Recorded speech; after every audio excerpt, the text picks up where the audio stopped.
அன்றைக்கு ஒரு நாள் ஆண்டவருடைய அன்பையும் அவருடைய பரிசுத்த வார்த்தையை அறிவிக்கும்படியாக ஒரு அழகிய கிராமத்திற்கு ஒரு மிஷனரி கடந்து வந்தார். அவருடைய பெயர் பக்தனாகிய ஜான். உண்மையிலேயே அந்த கிராமத்தில் உள்ள மக்கள் ஆண்டவருடைய அன்பை அறிந்ததில்லை.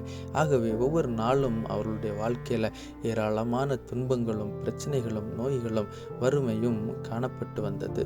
பக்தனாகிய ஜான் அந்த கிராமத்தில் வாழும் ஒவ்வொரு மக்களுக்கும் ஆண்டவருடைய அன்பையும் அவருடைய வேத வார்த்தைகளையும் அறிவிக்க தொடங்கினார். தினமும் அவர்களுக்காக ஜெபித்து கொண்டிருந்தார்.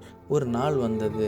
அந்த கிராமத்தில் உள்ள ஒரு வாலிபன் கடுமையான நோயால் பாதிக்கப்படுகிறார். அதை பார்த்த பக்தனாகிய ஜான் அந்த மகனுக்காக மனதுருகி ஆண்டவருடைய சமூகத்தில் கண்ணீர் விட்டு ஜெபிக்கிறார். ஆண்டவர் அந்த ஜெபத்தை கேட்டு அந்த மகனுக்கு ஒரு பரிபூர்ண சுகத்தை கொடுக்கிறார். இந்த அற்புதம் அந்த கிராமத்தில் உள்ள ஒவ்வொருவருடைய காதுகளுக்கும் சென்று எட்டினது. ஆகவே அங்குள்ள ஒவ்வொருவருக்கும் கடவுளை குறித்ததான நம்பிக்கை வர ஆரம்பித்தது. கடவுளுடைய அன்பு அந்த தேசம் முழுவதும் பரவினது. மக்கள் ஒவ்வொருவருக்காக உதவி செய்து மகிழ்ச்சியடைந்து அமைதியாக அன்போடு வாழ ஆரம்பித்தார்கள். பக்தனாகிய ஜான் கடவுளுடைய செய்தியை பரப்பி அந்த கிராமத்துக்கு ஒரு ஆசீர்வாதமாக மாறினார். அவரை போன்று நாமும் அழிந்து போகிற ஒவ்வொரு ஆத்மாக்களுக்காக ஜெபிப்போம், கண்ணீர் விடுவோம். ஆமென்.